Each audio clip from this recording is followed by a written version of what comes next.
that Kevin Durant is in fact headed to Brooklyn. If you told me a month ago that Kevin Durant and Kyrie Irving would wind up signing with the Nets, I would have said, yeah, and pigs are gonna fly. How do you expect the Nets to be a good team? They had their core group together for 21 games. Steph Curry sitting there shimmying and joking around, laughing on the court. They were cheering for Steph Curry in Brooklyn.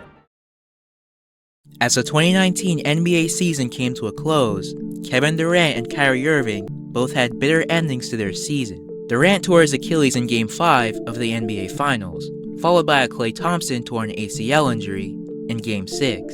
And from there, the Warriors never really had a chance. The Warriors would lose in 6 to the Toronto Raptors. Meanwhile for Kyrie, his time with the Celtics couldn't have gone any worse. The reigning MVP Giannis Antetokounmpo and the #1 seeded Bucks steamrolled the Celtics with ease in the second round. For both KD and Kyrie, it looked like it was coming to the end of the road between them and their respective teams. KD wanted to be in a new environment, and his relationship with Draymond Green was terrible. Kyrie's chemistry with the Celtics just wasn't there, and consistent locker room issues were present. And just like that, the two all-star talents collided. On July 7th, 2019, a new chapter in Brooklyn had begun. It wasn't just the Knicks who were the best in New York, it was the Nets. I say that because months leading up to this deal, the plan was always to go to the Knicks. But there was a change of plans. Kyrie convinced KD to do a complete 180 and go to the Nets instead, as Brooklyn was seen as a better opportunity to win a championship earlier. Both stars each signed 4-year contracts worth over $300 million combined, and with that, the 2019 season began. KD would miss an entire season due to his Achilles injury in the finals, so it was just Kyrie for the time being, and Kyrie immediately let Brooklyn know that he meant business. What I see. Irving, off the hesitation, squeezes inside. 2 field goal attempts. Irving, nice move, slicing to the rim. 56-39 Minnesota. Irving breaks free. Oh! The spin master! +1. Nets with a chance to tie or take the lead. Irving for the lead. Oh yeah! Splash! Kyrie Irving! Irving on a switch. He's got Grant. Irving. Oh no! Oh yes! A dazzling debut. Kyrie Irving has become the 7th net to score 50 points. Kyrie broke the NBA record for most points in a debut game for a new franchise with a 50-ball, 8 rebounds, and 7 dimes. But Kyrie's season would be short-lived, as he dealt with a right shoulder injury all throughout the season. Kyrie was in and out of the lineup, and eventually went into a season-ending shoulder injury in February. Kyrie's season would end as he only played 20 games and averaged 27 points, 5 rebounds, and 6 assists. The Nets would go on to finish 35-37 in a shortened NBA season due to the pandemic, and they would proceed to get swept by the Toronto Raptors. It was a new season for the Nets, a fresh start. KD and Kyrie were completely healthy going into the season, and it was time to contend for an NBA championship. And it all started with a matchup against the Golden State Warriors on opening night. That's right, Kevin Durant had to face his former team on the first game back from his injury. Harris set the pick. Durant again. Kevin Durant off to the red-hot start. 3 for 3. Dinwiddie pops it back the other way. Durant with the step. Oh yeah, I destroyed you, King. I'm just gonna say that now since I'm nowhere near you. Here's Dinwiddie. 2-on-1. Durant again. But the Nets led by as many as 38.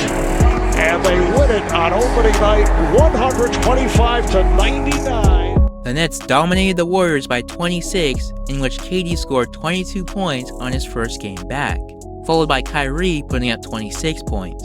And if you're a Nets fan at this time, it's definitely a sign of exciting times up ahead. But for the first 3 weeks of the season, it wasn't, because Kyrie was already taking time off due to personal reasons, leaving KD to play by himself. The Nets roster was already starting to have issues, as Spencer Dinwiddie would also suffer a season-ending ACL injury at that time. The defense was terrible, and the Nets allowed a ridiculous 113 points per game. And to top it all off, the Nets were mid at best, starting the season off 7-6 and were 7th in the East. But the Nets front office weren't done making moves. On January 13th, 2021, James Harden was traded to the Nets, officially beginning the Nets' Big Three era. The Nets gave up a boatload of picks, but in their eyes, it was worth it. The Nets were going all in for a championship. A gamble for the ages. A gamble so big that if the experiment somehow failed, it would be one of the most disappointing Big Threes in NBA history. 1 second difference, shot clock to game clock. Dotson loses it, walking the tightrope. Oh, Blake Griffin! Razzle dazzle! Oh, next level! Kevin Durant, the rack attack, and one of the highlights of the year! The Nets were just about unstoppable after the James Harden trade. Harden made immediate impact, and the Nets skyrocketed up the Eastern Conference standings all the way up to 2nd place. The court vision of Harden, the dribbling and wizardry of Kyrie, and the pure scoring ability of Kevin Durant complemented each other well. And as you would expect, the Nets' offense was just about the best offense in the league, as they ranked 2nd in scoring that year. The Nets' Big Three finished the regular season healthy heading into the playoffs. Harden had missed time during the final stretch of the season due to a hamstring injury, but came back just in time for the playoffs. The Nets went up against the 7th-seeded Celtics in the first round. The depleted Celtics were playing without Jaylen Brown, who was dealing with a wrist injury that would keep him out for the entire series. And sure enough, Game 1 did not take much effort for the Nets. Durant blows past Thompson for the flush. Durant at the other end. Durant off the dribble. Pull off baseline jumper. Second half of the season.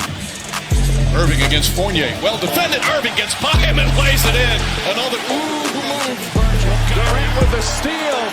And an easy flush. But they pull away here in the fourth. And win it 104-93. The Nets' Big Three feasted on the Celtics defense, with KD leading the way with 32 points, followed by 29 points from Kyrie and a 21-point near triple-double for James Harden. The Nets' offense were completely unstoppable, and it was going to take a major defensive effort to even slow them down. The Nets took care of home court advantage, blowing out the Celtics in Game 2.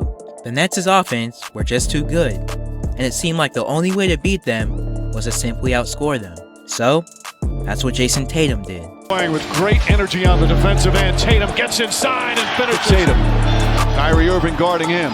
Draws the foul. Shot's good and one. Jason Tatum with a chance for a three-point play. Tatum. Little stutter step. Crossover. Step back. Three-pointer. Puts it in. Jason Tatum. Tatum against Irving. Tatum turns, fires, connects. Jason Tatum, 42. Top Tatum.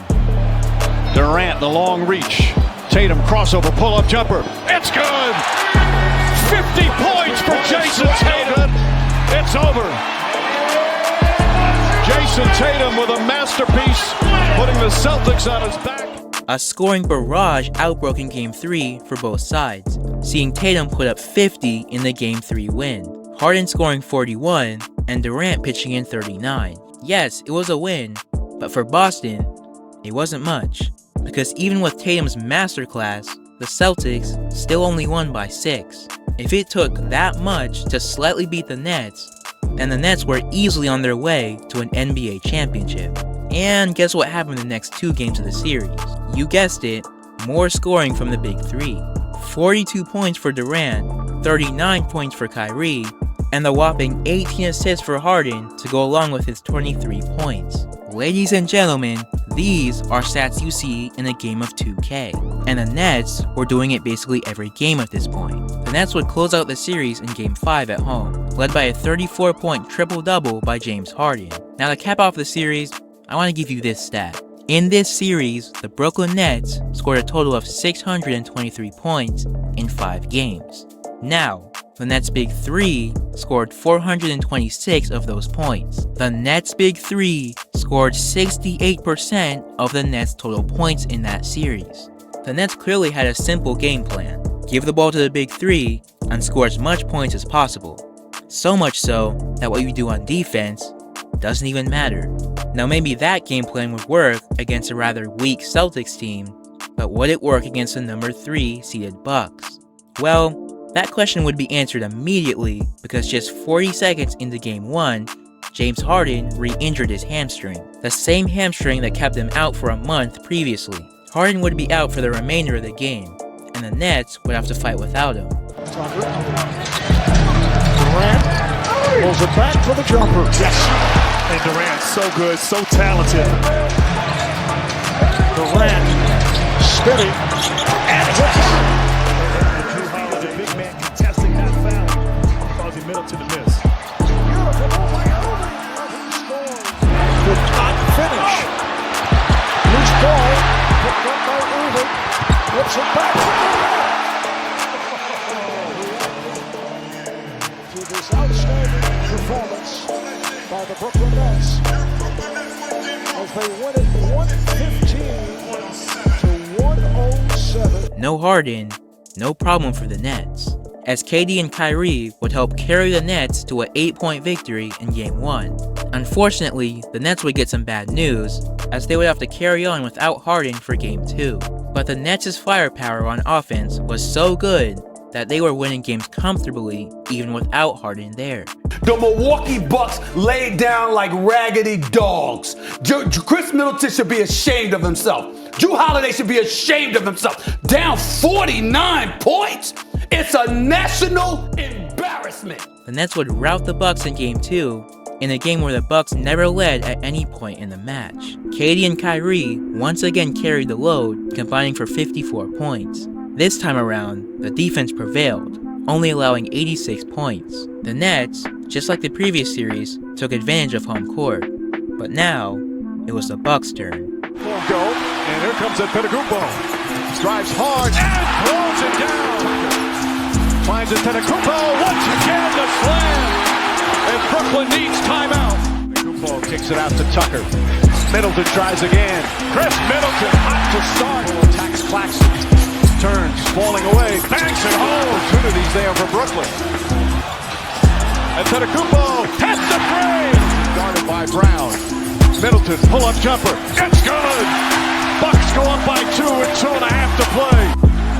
Out to Durant. Durant, one dribble, fires it up. Oh, back of the rim.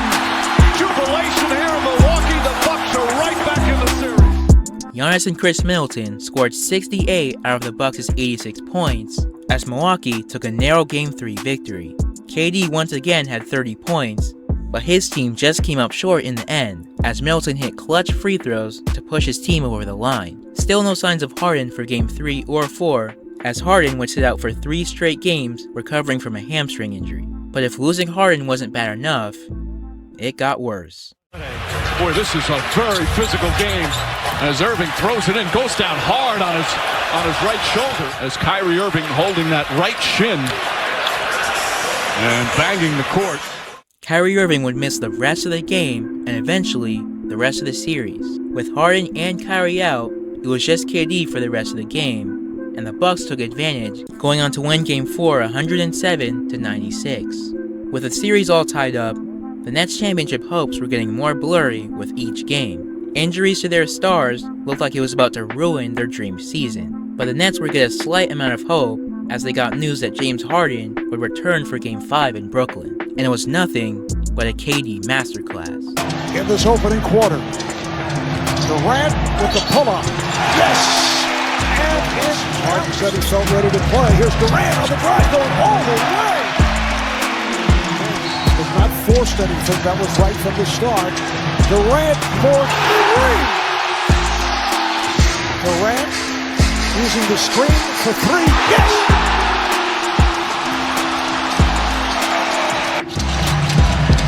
Good crush the defense by Milwaukee. Now Durant fires and hits!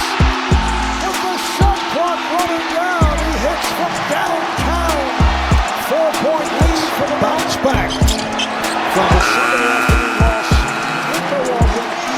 And the Nets now lead this best of 7, 3 games to 2. A near 50-point triple-double for KD to get the Nets a narrow 6-point victory at home.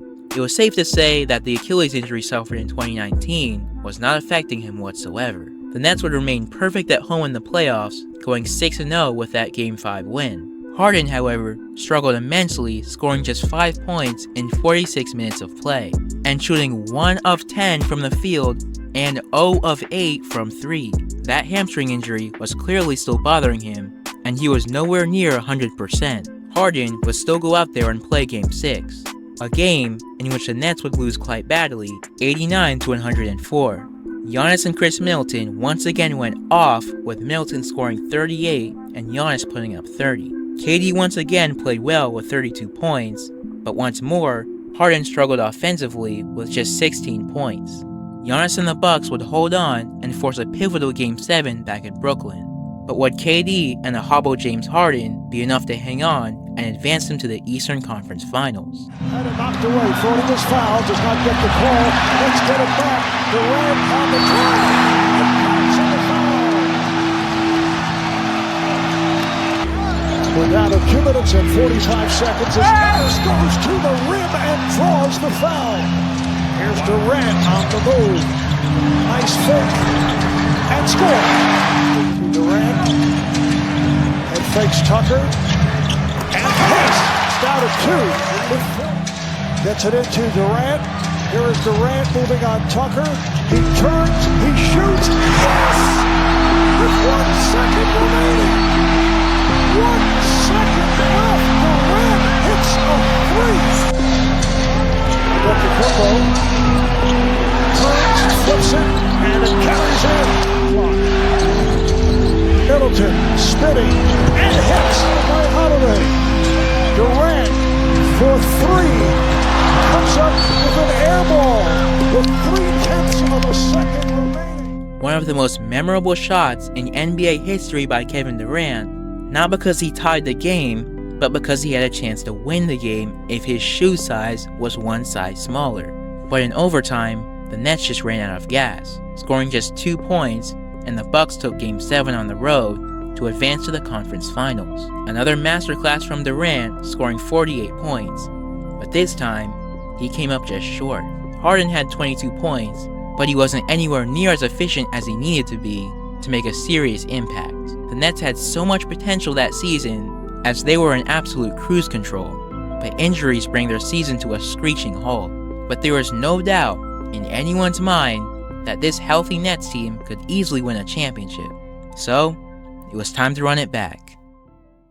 The 2022 Nets season was probably one of the most dramatic seasons you'll ever see. As you probably know, 2019 through 2022 was all centered around the COVID-19 epidemic. During the middle of the offseason, New York City began requiring citizens to be vaccinated to take part in, well, anything.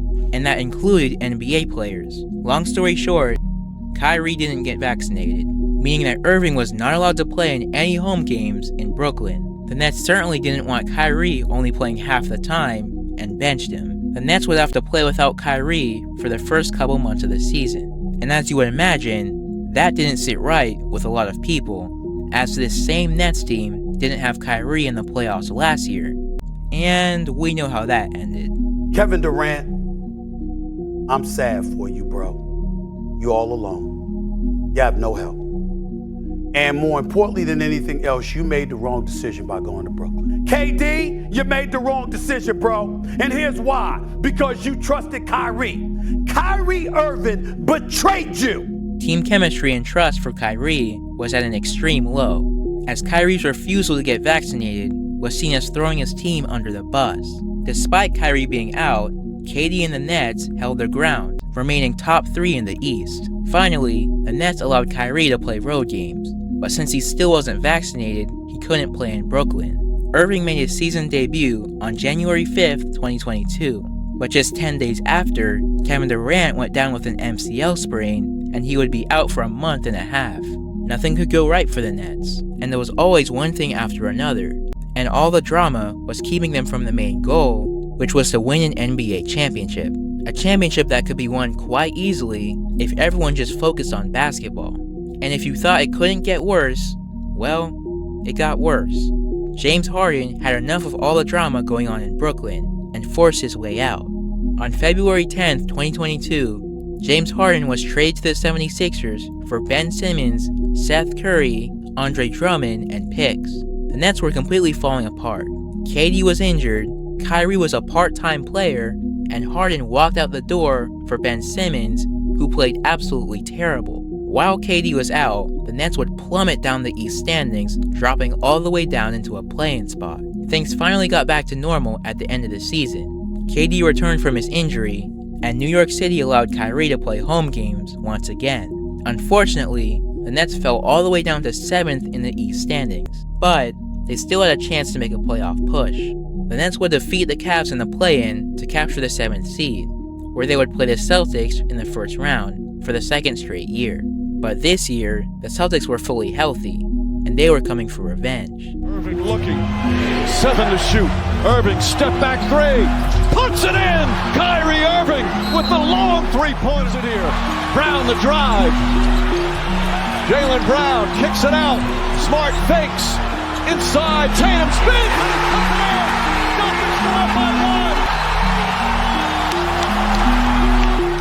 Late Jason Tatum heroics halted a potential Nets Game 1 victory on the road. Kyrie would put up 39 in the loss, but the Nets just came up short. One win was all the Celtics needed to take complete control of the series, winning Game 2 on the road. And although the Nets had huge success at home in the previous year, that wasn't the case this year, as they lost Games 3 and 4, getting swept in the first round. Kendrick Perkins, if Kyrie Irving was there throughout this season, do the Nets get swept in this series? I don't think so. I think everybody knows the answer to that question is no. All hope was lost. The inability to keep the team focused on winning, a lack of team chemistry, and off-the-court issues had ruined the Nets' season. It was too little, too late. They fell too far down in the standings to make a real playoff push, playing a juggernaut Celtics team in the very first round. The Nets would try and run it back next season, but not everyone was eager to want to play in Brooklyn anymore. On February 6, 2023, Kyrie Irving was traded to the Dallas Mavericks. Growing tensions with the front office had finally reached its breaking point, and Kyrie had enough. The Nets were about 4th in the standings at this period, but due to intense disagreement with the front office, and on top of that, the Nets refusing to give Kyrie a long-term extension, Kyrie decided to pack his bags, leaving KD alone to play by himself. But KD didn't actually play a single minute for the Nets after that, because immediately after Kyrie left, KD wanted to leave Brooklyn as well. There was no way a player like Durant was going to be playing by himself to finish the season. And just 3 days after Kyrie was traded, KD was traded to the Phoenix Suns for an absolute bundle of players and picks. And it was over. Just like that. 2 all-star players out the door in less than 5 days. The Nets were destined for greatness, but at the same time, they weren't. Because no matter how good you are skillfully, the Nets showed us that if you have off-court issues distracting you from winning, there is no way it will ever work. And just because you put a bunch of talent on the same team, doesn't mean those players will put their egos aside for the greater good.